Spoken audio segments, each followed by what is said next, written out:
welcome back to the 31 Days of Halloween. Today we're going to debate. Have you prepared yourself? No. That is correct. I have prepared myself to be the best debater because she does not know what's on the debate list.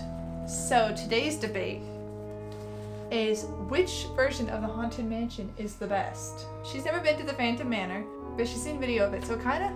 Yeah, I can still... I've basically ridden it. And then also, we have not had a chance to ride Mystic Manor. We were supposed to ride Mystic Manor this November, and then because of everything going on, my employer said I'm not allowed to go to Hong Kong. So we are not going to Hong Kong this November, which sucks. Yeah. So we're going to be comparing the Haunted Mansion in Disneyland, the Haunted Mansion in Disney World, Holiday Haunted Mansion, and then Phantom Manor. So, going in order of which one came first, the Disneyland Haunted Mansion. What are some pros? What are some cons? Pro is that the elevator legit moves, and there's the Hatbox Ghost. It's the first one, and the outside's really cool.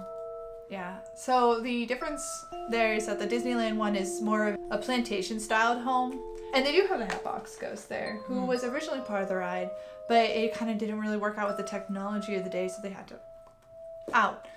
But he's back. I saw him in the 2013 D23 Expo, and I was sitting there staring like, what is this creepy thing? And now every time I see him, I'm like, Hatbox Ghost!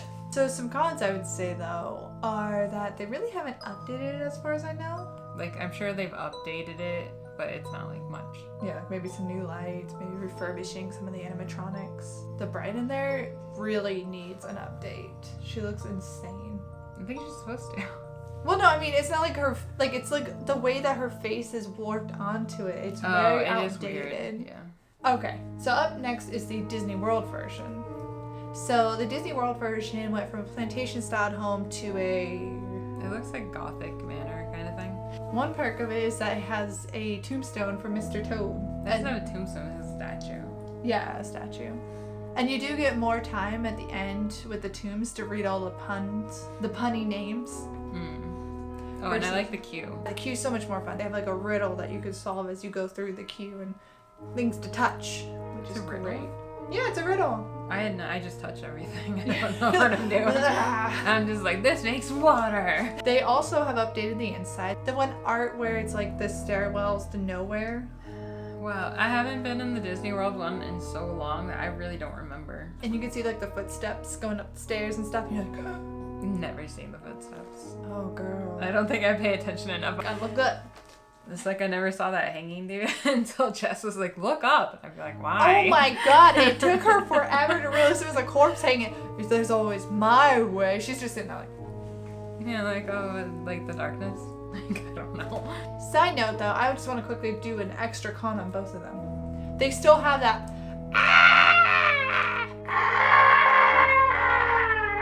screaming lady. Like, get rid of her already. Yeah, we don't need her.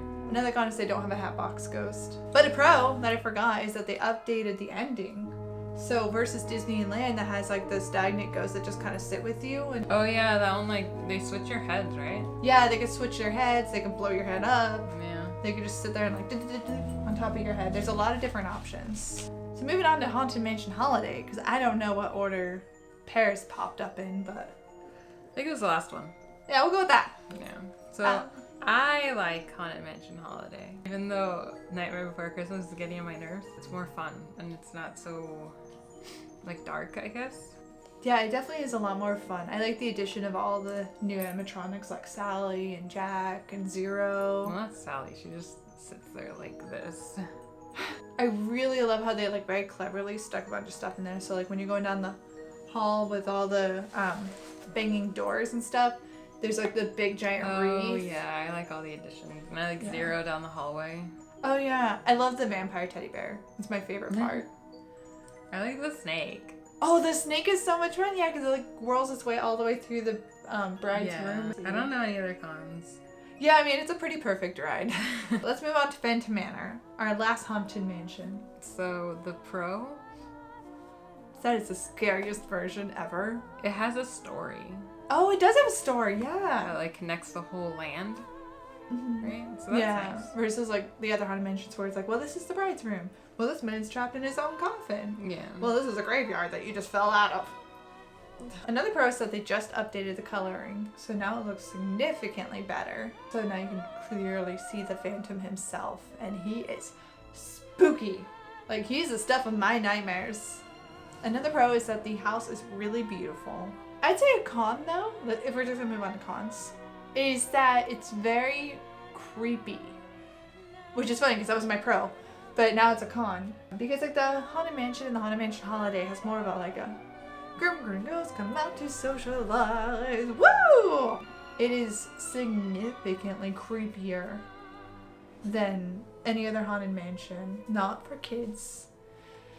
Like, I remember the moment that I figured out that it was too creepy for me was when they had that guy that usually is like, let me out of here. Hey, let me out. You know that guy? They moved him into the graveyard. And so suddenly you're falling under the ground. Under the ground. Under the ground. And then he's like trying to get out, but it's like there's no sound. And you just see him like trying to get out. Another con that I forgot to mention for Phantom Manor is that we were going through this really creepy kind of saloon style thing with skeletons and stuff, and it basically looks like Disneyland's version of Pirates of the Caribbean. And then all of a sudden they start singing Grim Grinning Ghosts Come Out to Socialize. And you're like, why? So we talked about the pros. We talked about the cons of each haunted mansion. I don't even know why I'm going to ask you. My favorite is the best one. What's your favorite? My favorite is the Haunted Mansion Holiday. How? That's all I want in a ride is for it to be fun. So you like it because it's not spooky? Yeah. My favorite is also the Haunted Mansion Holiday. Ha! Mine was right.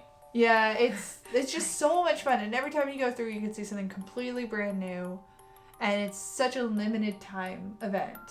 So how can you go wrong with that? Yeah, so that was it. Well, what's your favorite haunted mansion? What's your least favorite haunted mansion? Let us know down in the comments below. Just so you know, that wasn't a debate. We didn't debate anything. You're right, that wasn't a debate. That was just a discussion. Discussion of our favorite haunted mansion. You tried. So this has apparently been a discussion of which haunted mansion is the best and which one is the not the best, because none of them are the worst, because every haunted mansion is beautiful in its own way. As always, stay safe, stay happy, most importantly, stay you. We will see you guys again next time, and until then, we hope you have a magically spooky day. Bye! Bye.